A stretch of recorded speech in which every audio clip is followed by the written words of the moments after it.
Hey everybody, Scott Wilkinson here, editor of avsforum.com. I am in Lucas, Texas, about 30 miles outside of Dallas, sitting in the home theater of Kris Barber, and thank you so much for having us in. Yeah, pleasure. So how long have you been into the home theater hobby? Well, for me, my family, we started back in 2010 when we were looking to build this house, which is our sort of forever home, and we decided we wanted a home theater, and so we created sort of a blank space and got on AVS, became a member, and started asking for opinions on what we should do with that blank space. And I'll bet you got a few. Yeah, got some answers. So you told your architect, we're building this house, just leave me a blank space. Yeah, we started with about a 20 by 20 square and just told them to stay out of the way. I got on AVS. My first question to the AVS members was actually, I've got X amount of dollars to spend, what equipment should I buy for the room? And I was politely told that's not what you should be focusing on, and little by little got some guidance and eventually got hooked up with Dennis Erskine, and we kind of took it from there and developed the room. Well, and I'm happy to have with us Dennis Erskine himself, the fellow who designed this home theater. And Dennis, welcome. Thank you. It's a beautiful space, as I know many of your theaters, all of your theaters are actually. Thank you. How did you start thinking about this project? Well, there are a couple of interesting things that were sort of sticking out and glaring. One was it was 20 by 20. It was a square room. Yeah, Never yeah. a good idea, right? And the other is there is a curved staircase on the outside of the room that was cutting into the room in a semicircle. And you start looking at that, well, one way to do it was the whole room was sure to be off center and so forth, and started looking at the acoustic principles. And so what we did is we narrowed the room, provided an entrance, a place for a mini kitchen or a bar in the side. Mm-hmm. And then the other thing we did to hide where the staircase was we begin to splay the walls to be able to better reflect and shape the way the sound is reflecting back in the seats. And that also, the gap between the inner walls and outer wall, gave us an opportunity for some bass tracking. Mm-hmm. Mm-hmm. So there is a pretty significant gap between the outer and inner walls in there, so you had plenty of room to do that sort of thing. Well, there's more in the front too and in the back too than there is anyplace else. Mm-hmm. The splayed walls, the fact that it's narrower in the front than it is in the back and taller at the back than it is at the front, helps you acoustically? Well, it does, but it's not really taller at the back than it is in the front.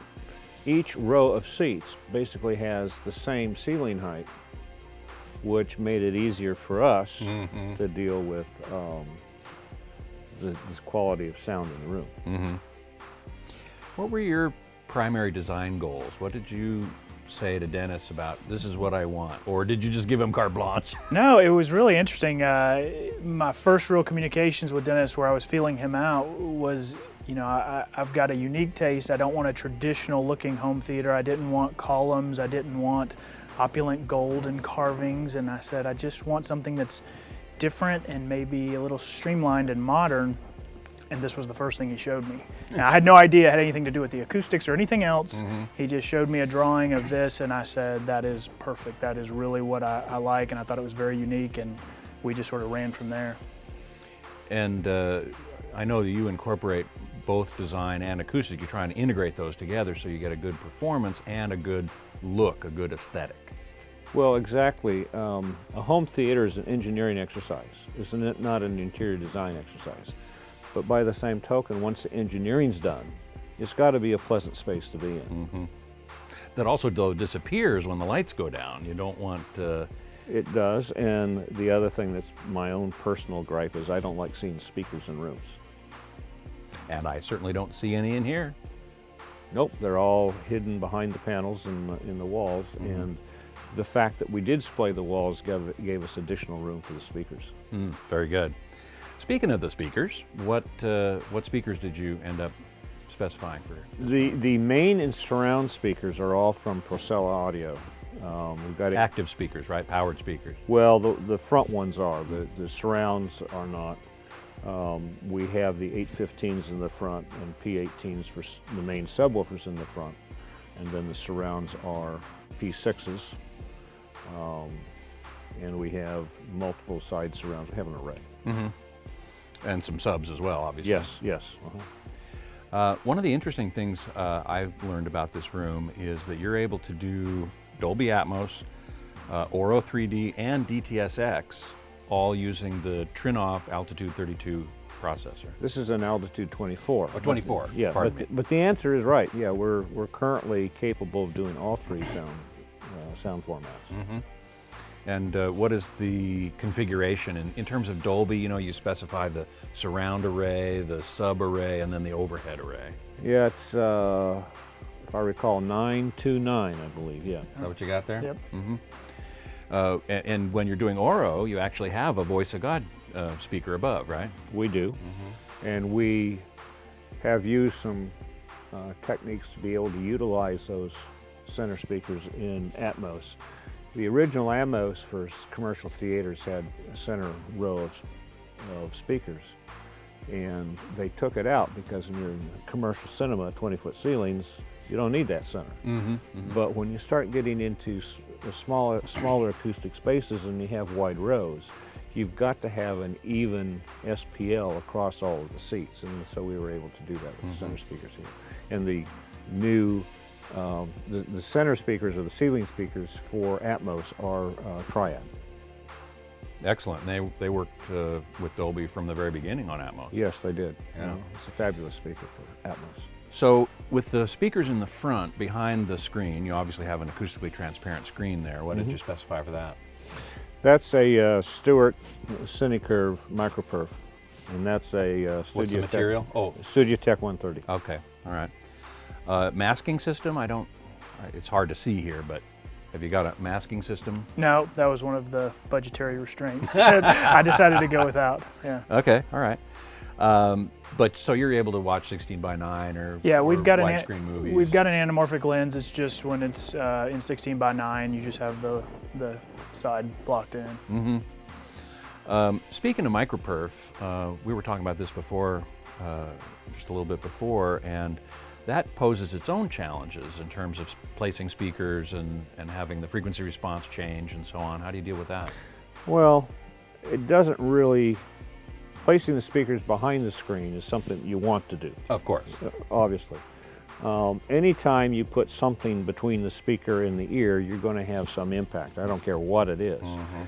But in this room and in all of our rooms, we use professional equipment from QSC to provide calibration. It's the only way you can get a proper calibration in the room. You can't use a magic button.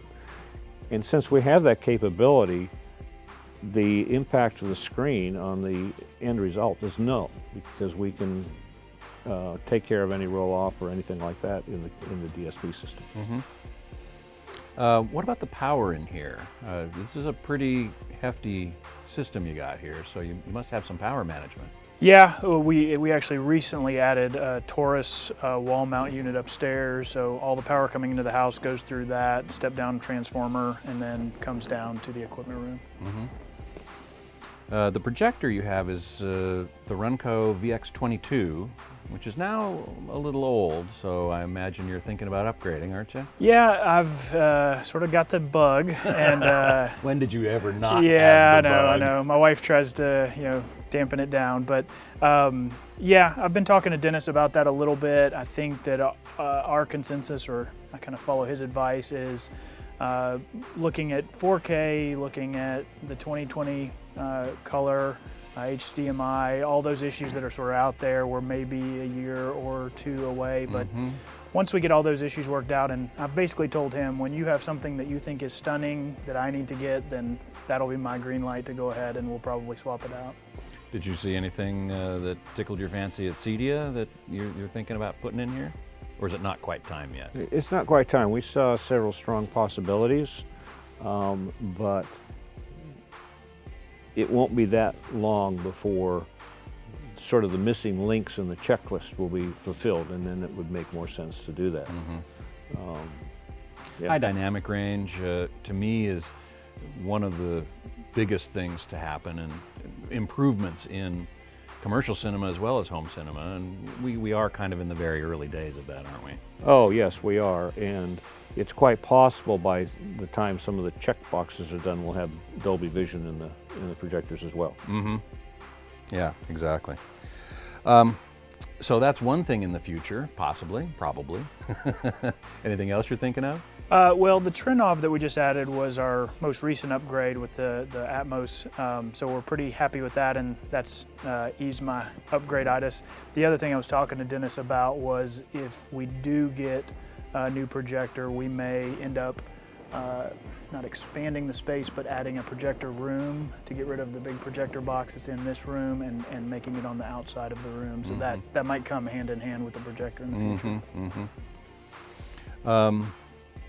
Any other sort of unique aspects of the theater you want to mention? Well, I guess the door outside's a little unique. That entrance is really cool, I gotta tell you. Might have some pictures of. Yeah. That was added on last year, and then of course the Atmos is pretty unique for most home theaters, and we're pretty thrilled with the way that sounds so far. So I imagine you mostly watch Blu-rays in here. Home theater PC perhaps, or some sort of server, streaming? No, we've looked at maybe a server, but unfortunately we're just far enough out in the country where our download speed's slightly better than dial-up right now. Ooh. So yeah, it's the painful part about trying to live Yeah. out in the country. So we're limited to Blu-rays, and yeah, we just do the physical media right now. Have you ever installed the Kaleidoscape system? That would be... Many of them, yes. Yeah. Might be something to consider in here, huh? It is certainly something to consider. You don't have the issue with the download speeds because you order it, it downloads it, and Takes whatever time it takes and doesn't matter. you can watch it whenever you want, and it's there forever. And they just announced a 4K player and some movies and high dynamic range capability at that. Yeah, it was very stunning and very well thought out. I thought so too. It's going to have an impact on the market. So, what for you were the greatest moments in this build? Well, there were two. One was when it was finished and Kris was smiling, but after we did the Atmos upgrade, I got an email from him that had one word in it. Wow. That did it. So, what about you? What was the greatest moment for you? Definitely same moments. We put a lot of work into it initially and a lot of physical labor as well. So first time I got to hear it power up and was calibrated, it was outstanding, everything I hoped for. Fantastic. Well, thank you so much for having us in your theater. It's a beautiful space, and I really appreciate it. Well, thank you. I'm glad you could come. Thanks, Dennis. You're welcome. Thank you.